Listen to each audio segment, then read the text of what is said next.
What do you think about microplastics? Would that affect Sacraments. validity? What if you reach this level of so many microplastics in the world?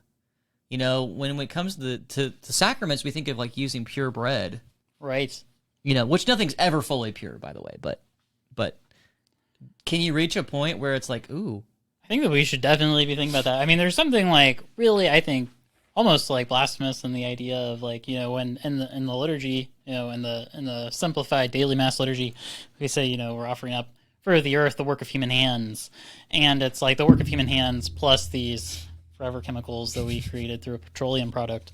I don't know. I love the idea of monks, you know, having as their particular calling, like having this like perfectly virgin soil and making like testing it to make sure it's free from microplastics, and the wheat they produce then gets used for liturgy. I think that would be like a really cool idea. There's something very romantic about it, but yeah, that's a good point. Yeah.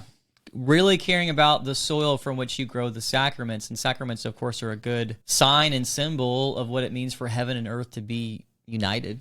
Yeah. Yeah. Yeah. And I think it would also provide like an interest. Like some people would be like, oh man, that's so silly that you're like putting so much work and care into that. But like other people would be like, wow, like they really care about the things that are going into this most holy offering to God. I think about like the water we use for holy baptism, the elements you use for holy chrism, the Eucharist, all these elements you want to offer up to God.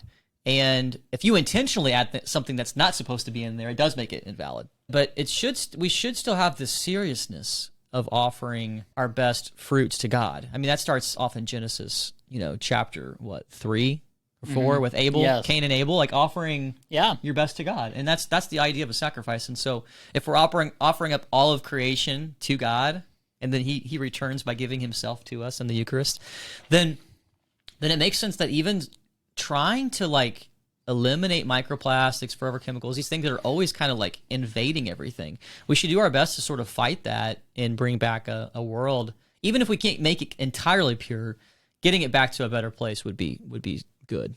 Yeah. Great place to start. Yeah. Is with that which we use for the sacraments. Yeah. Isn't that a random question? It just popped in my head one day. Like, whoa. Yeah, no, I love that question. Well, it's an interesting thing because, like, I mean, there was this scandal when there was this parish discovered that they were using wine that had blueberry juice mixed in with it, which makes the sacrament invalid. Sure. And this because, you know, it has to be the pure juice of the grape. That gets into, like, weird questions there in the sense of, like, sure, at what level is, like, the intention matter, but yeah, care needs to be used with the things that we use. I mean, we're not baptizing people in like Coca-Cola or Jello. I mean, there is kind of like this meaning of the symbol, that does become real. And I understand it can look, when you get into the nitty-gritty, it can look a little legalistic, like, you know, different kinds of fruit and stuff like that. But for Orthodox and Catholics, it actually is quite important that we follow the modes and the signs and symbols that Christ gave, and that's how we enter into the story. So it's deeply important. And so those questions do relate. Even in the early church, I think there were people that were starting to mix like honey, and they were starting to mix other things, and the church said, no, just bread. Yeah. You know, offer up bread. So, well, I liked your answer. Thank you for answering it.